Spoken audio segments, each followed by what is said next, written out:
En algunas películas de vaqueros hemos visto cuando el protagonista arrincona al delincuente y este comienza a pedir misericordia. Ten misericordia, antes de que el protagonista venga y termina de acabarse al malo.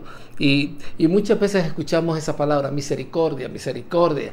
Y también escuchamos la palabra gracia, que hay que tener gracia con las otras personas. Pero son dos palabras que son muy mal entendidas en el contexto. De hecho, hay personas que tal vez no pueden darse cuenta del alcance que esas palabras tienen para el beneficio de sus propias vidas. Y hoy queremos enfocarnos un poquito más en hablar de esa gracia maravillosa que cambia a las personas, que trae a las emociones de todos los seres humanos una riqueza increíble, una realidad asombrosa.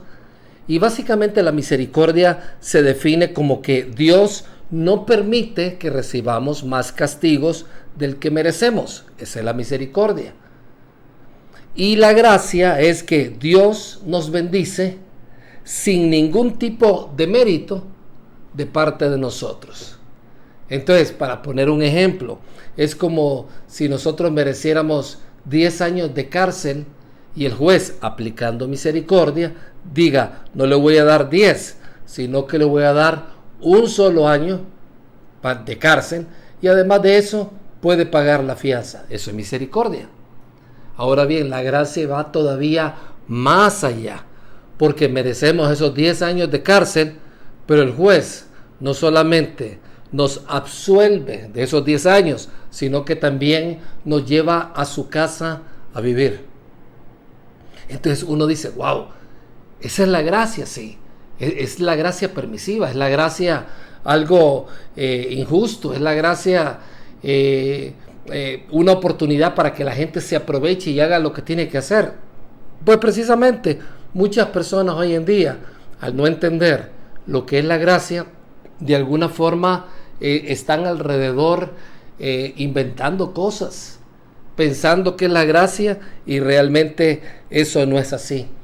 Por eso es que la gracia tiene sus detractores y enemigos, porque algunos lo ven como algo permisivo. Algunos dicen, la gracia es simplemente darle permiso a la gente para que haga cualquier desastre y aún así para que digan, Dios me va a seguir ayudando a pesar de lo malo y terrible que yo soy. De hecho, en Romanos 3:8, Pablo se refería a eso. Dice, algunos incluso nos difaman asegurando que nosotros decimos, cuanto más pecamos, mejor. Los que dicen tales cosas merecen ser condenados, dice Pablo. En otras palabras, como Pablo predicaba la gracia de Dios, la salvación por medio de la fe, el perdón de pecados en la cruz, la gracia maravillosa de Dios, como Pablo predicaba acerca de ello. Muchos decían, no, este está diciendo que pequemos y que nos va a ir mejor. Y él no estaba diciendo eso de ninguna forma. O sea, algunos podían acusar a Pablo. Pablo está teniendo una predicación light, una predicación con poca sustancia. Porque Pablo, aunque decía las cosas muy claramente y en algunos momentos parecía que las palabras que él usaba eran bastante duras, y de hecho eran bastante duras, para algunas personas todavía su predicación era light, porque no estaba condenando a los demás. Porque hay que decirlo así claramente, hay personas que de alguna manera se sienten, les encanta de que el mensaje de aquella persona que les esté hablando sea bastante dura, bastante fuerte, inclusive algunas veces altisonantes. Me acuerdo de una vez un predicador que le estaba diciendo a su congregación, ustedes son unos perezosos, son unas personas que no se esfuerzan por la palabra, yo no sé cómo el Señor los ama, y así, diciéndoles cosas bastante fuertes. Y la gente salió de la reunión diciendo, wow, qué mensaje, qué bonito predicó el pastor. Hasta cierto punto yo creo que hay cristianos que tienen el síndrome del cristiano maltratado, que lo maltratan y de alguna forma creen que eso es profundo, que el hecho de hablar del perdón, el hecho de comunicar la palabra, el hecho de venir y hablar de las oportunidades que Dios da y a la vez señalar las responsabilidades que tenemos como cristianos, eso es light. Y esa era una acusación que tenían hacia Pablo. Sin embargo, vemos como la gracia muchas veces es visto como algo permisivo y no es así. Por otra parte, hay personas que ven la gracia como una oportunidad de sistematizarla. Ellos tratan de sistematizar la gracia y decir cómo es que la gracia funciona, diciéndole a Dios cómo es que las cosas tienen que hacer. Inclusive, algunos dicen, yo me lo merezco. ¿Has escuchado eso muchas veces? Sí, yo me merezco que me amen. Yo me merezco que me quieran. Yo merezco que mis hijos estén conmigo. Yo me merezco un mejor hombre, una mejor mujer. Pero la verdad, la mera verdad, lo único que tú y yo merecemos es el infierno. Lo único que merecemos es el infierno. Y si no fuera por la gracia de Dios que nos da sin que nosotros lo merezcamos, entonces nuestra vida sería un desastre. Entonces nos damos cuenta que están los dos extremos, el extremo permisivo, por otra parte aquel extremo que trata de adjudicarle a la gracia cosas que no son. Inclusive hay personas que son asesinos de la gracia y te dicen, oye, no uses la gracia para portarte como te portas porque Dios no te va a querer. Eso es falso. Dios te sigue amando. Y esto que te estoy diciendo no es popular. Ahora bien, vamos a ver la gracia en acción en una fracción de la vida de Mateo, uno de los apóstoles de Jesucristo. Como lo podemos recordar, Mateo puede ser el representante de la historia de muchos de nosotros, porque Mateo tenía como un rótulo en la frente que decía traidor. Así, eso es lo que decía, porque él, siendo judío, recaudaba impuestos para Roma y eso a la gente no lo podía perdonar. Él era un traidor, era alguien que no podía ser visto. Los amigos judíos le dejaron de hablar, los familiares ya no lo querían ver, y entonces ese era el mal pasado que tenía Mateo. Y puede ser que tú tengas a personas que conoces a tu alrededor con un terrible pasado y tú te has apartado de ellos, así como la gente se apartaba de Mateo, o tal vez algunos se han apartado de ti porque tienes un rótulo, ¿sí? un rótulo social, un distintivo que te dice que eres malo, que no cumpliste, que fuiste una persona irresponsable y tantas cosas que pueden decir de cualquiera de nosotros. O tal vez tu distintivo, tu rótulo es depresivo. Yo soy una persona depresiva, o yo soy una persona con enfermedad mental. Y de alguna manera dices, no tengo ya oportunidades. Bueno, la gracia de Dios está contigo. Y eso lo vamos a ver a través de la vida de Mateo, cómo fue que Dios vino e hizo cosas maravillosas con él. A propósito, hablando de enfermedad mental, si tú estás lidiando hoy con una enfermedad mental, que te quiero decir, es una enfermedad real y no deberías de sentirte más avergonzado por eso que estás viviendo, como que tuvieras un pie quebrado. La mente también se enferma. No es un pecado tomar medicinas, no es un pecado ir al psicólogo, no es un pecado ir al psiquiatra. Nosotros necesitamos de alguna manera entender que Dios ha puesto la medicina y los avances en la medicina para poder ayudarnos a muchos de nosotros. No deberías de sentirte avergonzado de ello, porque tu enfermedad no es tu identidad y tu química, lo que está pasando dentro de ti, no es tu carácter. Entonces, quítate esos estigmas. Queremos que sepas que nosotros en Gran Comisión estamos por ti, estamos apoyándote en todas esas luchas que tú tienes, y Dios desea tomar tus grandes pérdidas, tus grandes y horribles rótulos, etiquetas, distintivos que te han puesto de alguna manera o que tú mismo has permitido también que tengas en tu vida, para venir y transformarlos en grandes éxitos. Y así es como lo vamos a ver en la vida de Mateo alrededor, porque ese ha sido el estilo de la gracia de Dios desde el principio de la humanidad hasta el día de hoy. La gracia es lo que nos ayuda a deshacernos de esos rótulos. Leamos, por favor, Mateo capítulo 9, versículo 9, dice: mientras caminaba, Jesús vio a un hombre llamado Mateo, sentado en su cabina de cobrador de impuestos. Sígueme y sé mi discípulo, le dijo Jesús. Entonces Mateo se levantó y le siguió. Si tú notas, como lo acabamos de decir, Mateo era considerado un traidor. Ya no lo invitaban a ciertos círculos sociales judíos, era non grato. Pero su primer acto como seguidor, el primer acto que él tuvo como seguidor fue hacer una fiesta. Nota que Jesús no lo llevó a la sinagoga, Jesús no lo llevó al templo. El primer acto de Mateo como seguidor de Jesús fue llevarlo a su casa y hacer una cena. Y en vez de esconder a sus amigos para que Jesús no los viera, lo que hizo fue que los invitó a todos ellos.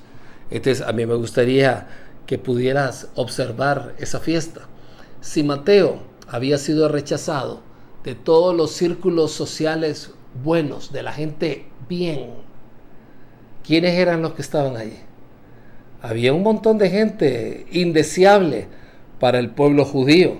Habían algunas personas indeseables inclusive para los propios romanos. Y yo podría agregar que aún los fariseos venían y medio se juntaban con Mateo para saber qué tipo de negocios podían hacer con él, porque por una parte cuando se mezcla religión con política, muchas veces es para venir y sacar ventaja. Y entonces nos encontramos que en Mateo capítulo 9, versículo 10, dice: más tarde, Mateo invitó a Jesús y a sus discípulos a una cena en su casa, junto con muchos otros cobradores de impuestos y otros pecadores de mala fama. O sea, habían otros considerados traidores a favor de Roma. Habían otros pecadores de mala fama. ¿Qué será un pecador de mala fama? Puedes pensar en una persona que sea un pecador de mala fama. ¿A quién se te viene en la mente? Bueno, imagínate, él estaba allí sentado con Mateo. Y dice, cuando los fariseos vieron esto, preguntaron a los discípulos: ¿por qué su maestro come con semejante escoria? Ahí estaban las personas con los peores rótulos. Ahí estaban los pobres, los marginados, los maltratados, los mal vistos, los olvidados, casi como que fuera todo un grupo de Facebook. Todos estaban allí con Mateo. Prácticamente los amigos de Facebook de Mateo, ahí estaban. Entonces, si tú notas, estaba la gente ahí sentada. Y los fariseos, al ver aquello, no sé de qué manera se colaron en esa fiesta, pero ellos eran expertos en eso. Ahí estaban observando. Y entonces criticaron a Jesús. Y nota lo que le dice Jesús en el versículo 12. Les dice: cuando Jesús los oyó, les dijo: la gente sana no necesita médico, los enfermos sí. Luego añadió: ahora vayan y aprendan el significado de la siguiente escritura. Quiero que tengan compasión, no que ofrezcan sacrificios, pues no he venido a llamar a los que se creen justos, sino a los que saben que son pecadores. Para los fariseos, Mateo y sus amigos eran las personas enfermas.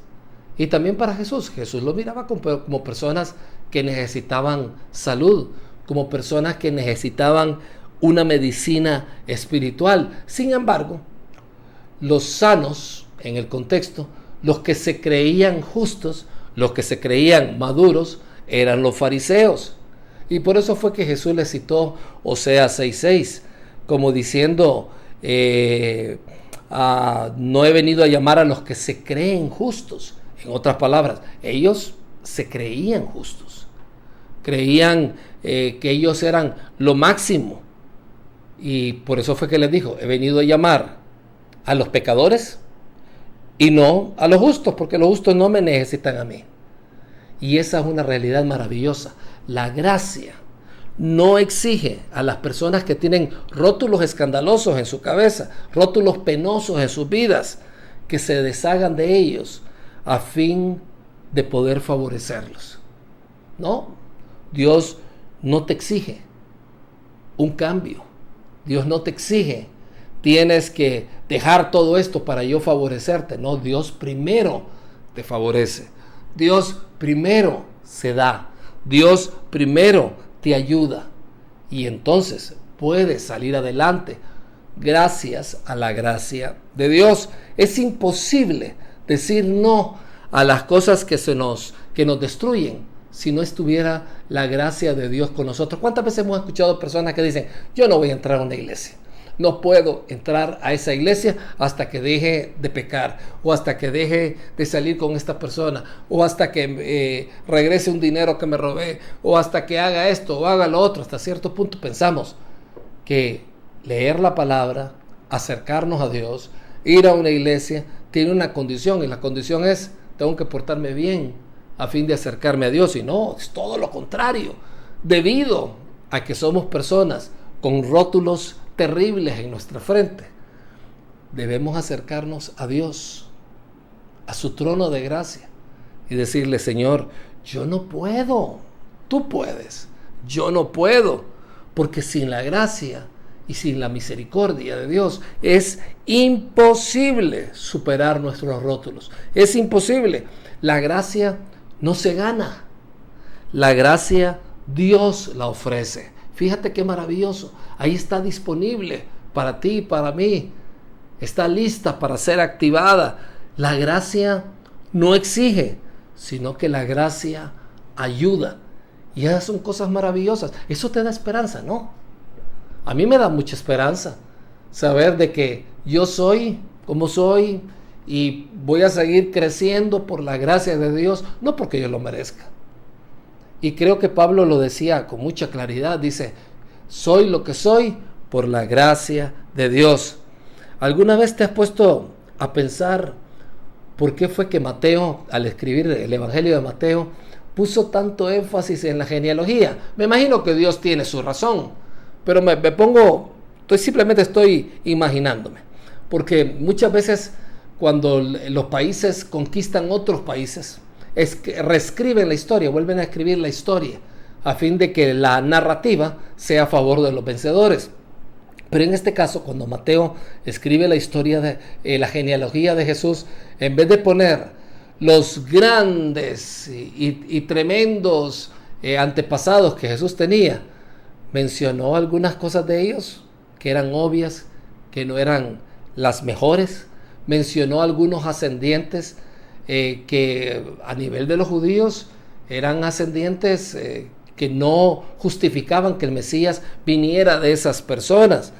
Y entonces, en vez de escribir cosas grandes de sus ascendientes, también mencionó algunos casos penosos. Por ejemplo, mencionó en la ascendencia a Isaac y a Jacob. Sabemos de Isaac, un hombre bastante débil, un hombre con poca iniciativa. Tuvo a su hijo Jacob, que era un tremendo pícaro.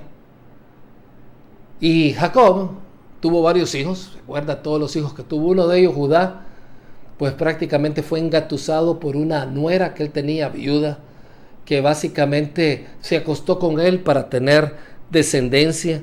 Y de ahí vino Fares y vino Sara.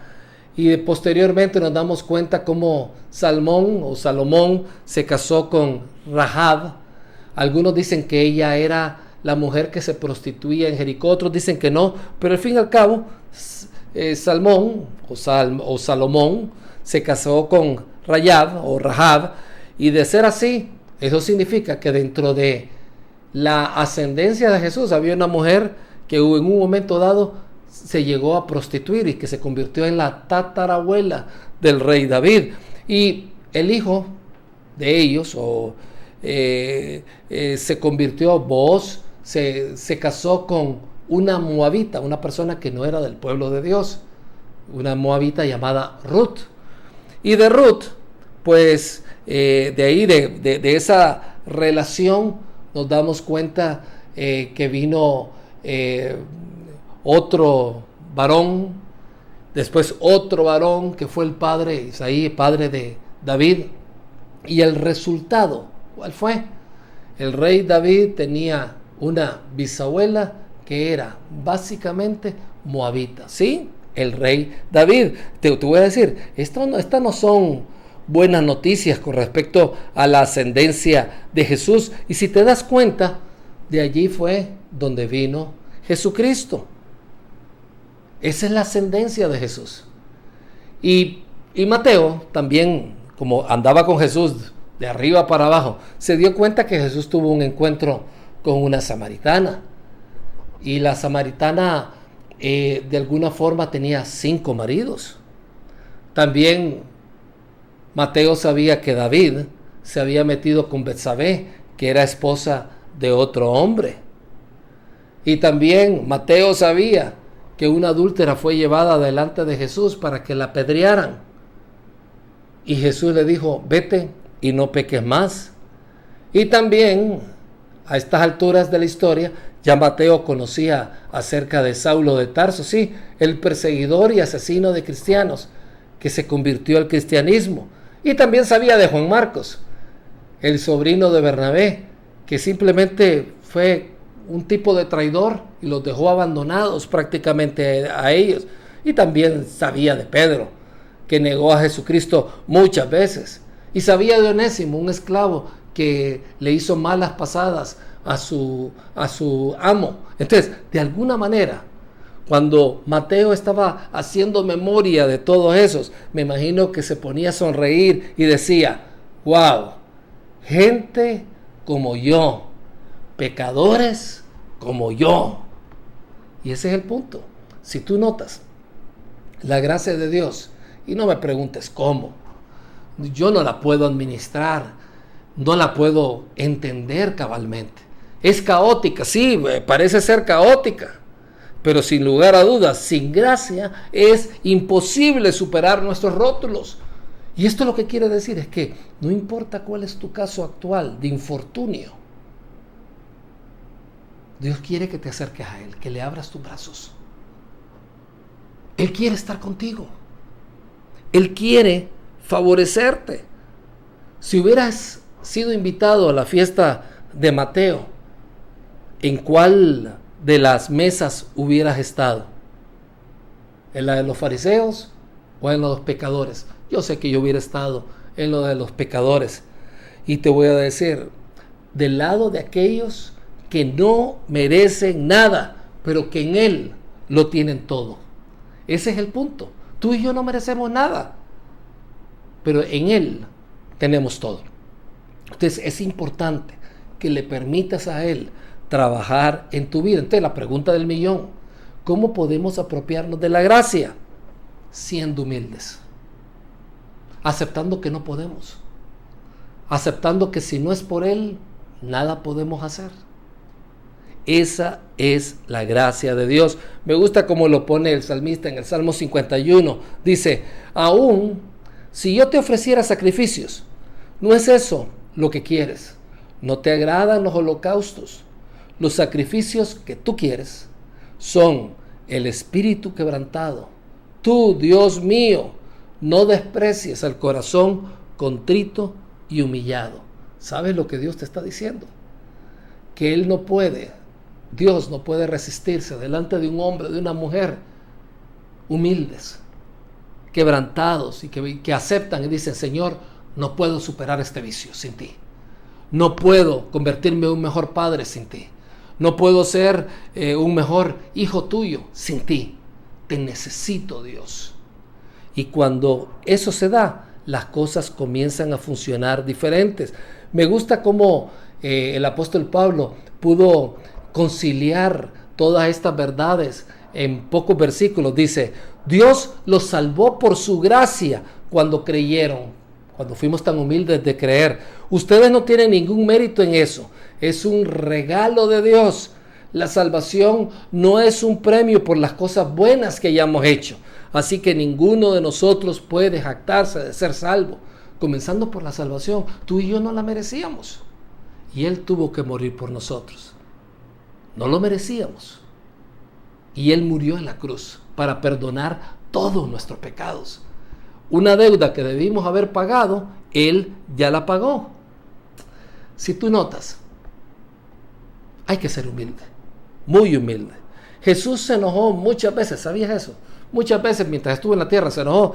Y si lo notas, la inmensa mayoría de las veces, por no decir casi todas, fue con los fariseos, con los saduceos, con los maestros de la ley, porque eran carentes de gracia hacia otros y hacia ellos mismos. No tenían gracia y derrumbaban las esperanzas del resto de las personas. Pero Dios llama a los Mateos, como tú y como yo, y les dice: quiero hacer cosas grandes en tu vida. Quiero hacer cosas grandes en tu vida. Y yo te quiero preguntar, ¿quieres abrazar la gracia que Dios te ofrece? Sé humilde. Acepta que no puedes. No puedes sin Él. ¿Quieres una fuerza interna que te ayude a decir no cuando realmente quieres decir sí? No sé cuánto tiempo le habrá tomado a Mateo eliminar su pasado. No sabemos cuánto tiempo tardó él en verse con una nueva óptica, con un nuevo rótulo. Lo más seguro es que fue un proceso, así como te puede suceder a ti y a mí. Nuevamente, no sabemos cuánto tiempo le habrá costado a Mateo eliminar todo eso que estaba allí. Pero él sabía que se había convertido en un hijo adoptivo de Dios. Empezó a tomar parte de las promesas de Dios. Y de la misma manera, a ti y a mí nos puede llevar un tiempo sacudirnos de esas viejas etiquetas. Porque los rótulos viejos muchas veces no desaparecen tan rápido como quisiéramos. Sin embargo, Dios quiere ayudarte y favorecerte. No porque lo merezcas, sino porque te ama. Escucha bien esto. El diablo te llama por tu pecado, pero Dios te llama por tu nombre. Sé humilde. Libera la gracia que está a tu favor. Vamos a orar, vamos a cerrar nuestros ojos. Ora conmigo, por favor. Señor Padre, creemos que tu gracia es más poderosa que nuestros rótulos. Creemos que Cristo murió para pagar el castigo que nosotros debimos haber pagado por esos rótulos que tenemos. Aceptamos la nueva etiqueta, Señor, que nos has estado ofreciendo. Somos perdonados, hijos adoptivos, aceptados, amados, redimidos, rescatados. Señor, gracias porque nos has perdonado. Gracias porque nos has amado hasta el punto de morir en esa cruz. Te pido por las personas que están escuchando este mensaje, que se sienten indignos de ti. Señor, lo único que merecíamos era el infierno, pero tú nos has regalado el cielo por tu infinita gracia. Gracias, Señor, por salvarnos y enseñarnos a creer. En el nombre de tu Hijo Jesucristo oramos.